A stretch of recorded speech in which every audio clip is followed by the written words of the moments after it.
Slay the Spire 2. Yeah, I also played Slay the Spire 2. Okay. It's good. It's good. It's good. It's Slay the Spire 1, but prettier. So I was playing it, and I was like, because I've only played a little bit of Slay the Spire 1, right? And I was like, I'm liking this a lot more, but I legitimately could not tell you what is actually different. Interesting. It really just feels like a prettier, shinier version of the first game. The models have, some nicer animation going on, and that's about it. And what I'll say is I enjoyed the first one, so it was very enjoyable. Oh, there's a co-op mode? Okay, I haven't really checked that out. Yeah, it's got 4-player co-op, which I will never play. Okay. And yeah, it does have new characters. The timeline stuff that unlocks and as you do events and stuff is like a cool little progression thing. I really like how so many of those photos are like a child's crayon drawings because they're made in paint, like as placeholder. I love it. But what I guess I'll say is I was hoping that the sequel game with all its success would add a bit more animation, to things. So I actually have an answer for that. One of the reasons some of these games decide to go with a specifically not low fidelity, but a simpler art style is so that it is easier for people to make mods that integrate into that art style. Right. And it's also easier to just make more shit. Exactly. You add cards, right? And the game is totally fine without any of that. I mean, of course, it's just a thought of well, we know the project was super successful, so the hope would just be a little bit of extra flair on that, because it is true that sometimes in fights you'll get things like a special like a familiar will show up next to you, or your floating sword, or all these little things that modify the actual fight. But it's really nice when you're playing another similar type of game. Let's say Darkest Dungeon, right? Yeah. Where each attack, each thing you're doing, you have a nice big impact to it. There's a cool visual associated with the stuff, and with the cards, there's a lot of different cards, so it would get hard to juggle all that. I don't know if I actually want there to be a different animation that matches to each card and what it says it does. But I do know that I'm looking at my own stream of the Ironclad. I would prefer more than the one swinging animation. Yeah, I would love early access. Yeah, but to be faithful to the first game, that's how it was too, right? It was just one base. The animations were nothing. It was just the cards you're playing with the animations. It's a card game, and then there's a visual backdrop that has a little bit of representation of what the cards are doing.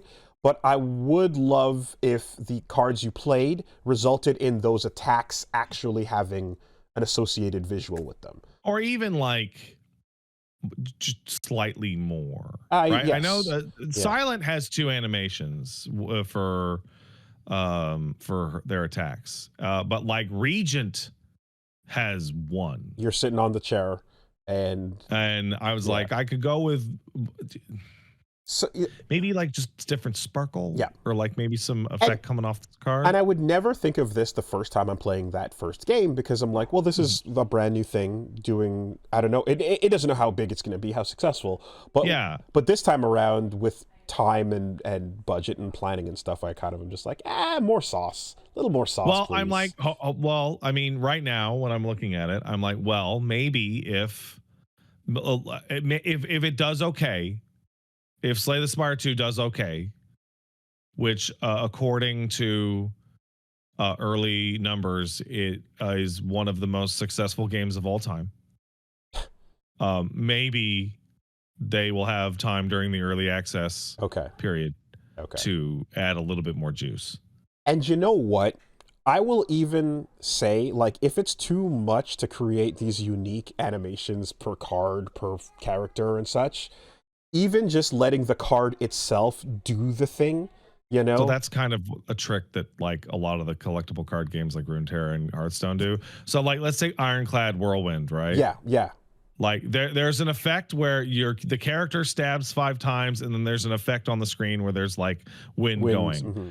Like you could have the card physically spin, and the whirlwind comes, you know, or lava shoots out of the card. Like let the card do the thing. If the card is the blade, you know, and that could be a super cool, elegant way to put the work on the card and not all into the character. Yeah. But the point is that that's the only thing is like I'm enjoying this, but it does feel like more sauce would be really cool and make it more enjoyable. Because that being said, I am enjoying it more than I did Slay the Spire 1 right away. And I played Slay the Spire 1 when it was done compared to this, which is in early access. And I don't know why. I think the cards are snappier.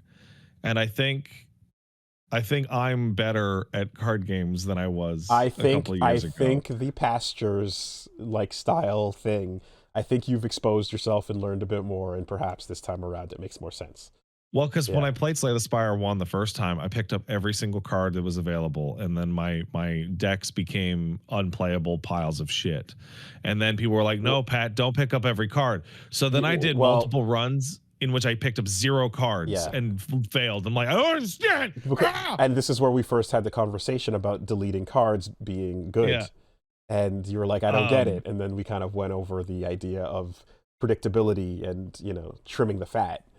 Yeah, and then now I'm like, oh, I want to get cards that set me up, and I just want to avoid cards that don't feed into whatever setup I'm going for. That's exactly it. However, it costs money to delete cards, so it's not an easy thing to do. You have to spend money to trim or to add, you know? You can do a build that involves just adding to your deck and get good cards enough to make it through and win, by the way.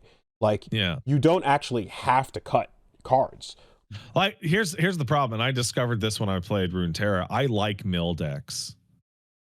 Like I like decks. That's a term for just adding and adding and adding. A mill deck is you're milling through your deck, and that you are just adding just a fucking million fucking cards. To your deck. Fucking love it. I love adding a million cards to my deck, and specifically my hand. So like there's when I was playing Regent.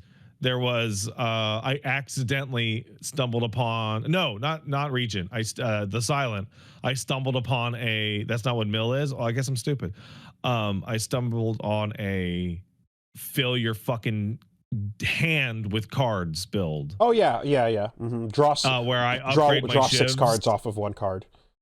No, it wasn't even that. It was like you upgrade your shivs, and then I got the ability that was turn every card in your hand into a shiv. Oh yeah, okay, exactly. Yeah, I have. The other character I forgot was like I had a card that's like turn every card into a rock, right? And then upgrade the rocks so that it's so that it's rocks plus.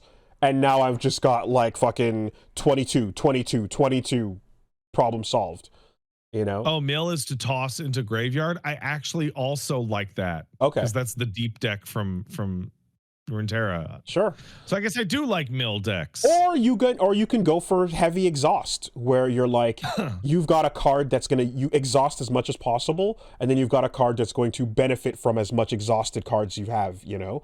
And even that is decent because you're like, okay, well, it's gone for the rotation of the rest of the battle. Yeah. So you're ultimately trimming the fat that way too, you know? Yeah, there was a set of conditions I saw with Silent where it was like throw a card away when you use this. I'm like, why the fuck would I ever want to throw away a card? And then I started to see cards that were like, play this card for fucking free if you throw it away. I'm like, oh, okay. Yes, yeah. All right. Or it plays itself from the exhaust pile once you've played it, you know? The thing that Slay the Spire though has that, and the second game does, that is like surprisingly weird about it is it's a very quiet game without much, not even just the sauce part now. Like the overall fanfare is very... Yeah, it's very ambiance. Yeah, you have a map, you click the map, the fight starts, you play your cards, you beat the monster, you go back to the map. It's not very And bombastic. It's made for just fucking running more yeah, fucking you sets. know, and I mean, there's games that are made for running. You can fucking roll through doors and shoot shit and fucking enter the gungeon and a bunch of these these indie games, you know, and stuff at the time. But yeah, it's just like very much like, all right, we quietly move up this map. We beat the big thing, and the big thing kind of dies quietly too, and then we move to the next. And it's a very restrained game, you know. But all that said, cards are fun. So, you know, the cards are the high priority here, and it's again, I have not seen enough to see like the newest parts of it, because so far early on, unlocking, you know, the previous characters and playing similar builds to before, it does just feel like a shinier version of one. I'm waiting to really see like the new mechanically what's characters. different. I really like the 2 new characters. Mm. Regent is a ton of fun, and I like a secondary mechanic, but also the Necrobinder and Osti. Did you play a run with her? What did I get? I got. She's the 4th character. She a skeleton. I unlocked her. I didn't do a run yet. Okay, so Necrobinder's mechanic is that you always start with Osti, the hand, the bone hand. Okay. As a second character on your screen, and Osti starts with 1 HP. Okay. And Osti will always take damage first. Oh, interesting. And her special tag is summon, and it's summon and then a number, and any summon that you add will add to Osti's HP, and Osti will also gain an HP every turn, and Osti's attack cards scale with their HP. So he's your block. He's your defense. He's your attack and defense. Yeah, okay. And so if you put block on you, the damage goes through your block first and then hits Osti and then hits you. Okay. Okay. So you're just building up like this big fucking summon that takes all your hits for you. And so I had a build where like I had Osti attacks that scaled with Osti's HP after I buffed him up, but then he had a bunch of 0 card attacks, and then he had attacks that were free if Osti had already attacked that round. Yeah, 0 cost. Let's go. Love that shit. Mm-hmm. And it was awesome. It's fucking super cool. It's interesting to see the sequel that like kind of goes so safe by the what was there before. Yeah, this is a sequel. This is a invalidation sequel. Yeah, this is a Tekken. This is a replacing the previous entry. Whereas I just mentioned Darkest Dungeon, but there's a game where you're like, oh, this is a different video game for the sequel. You know, we're changing up the formula entirely, and you know, whether you like it or not, like you are not playing the same game here. And yeah, I think you can always find a happy medium or a place to explore new ideas. But in any case, I enjoyed it, and I think I'll, you know, click back every now and then. Oh, same here, yeah. But it's a quiet little, quick little run, you know. I know, and it's very clean. Yeah, we'll see where that goes.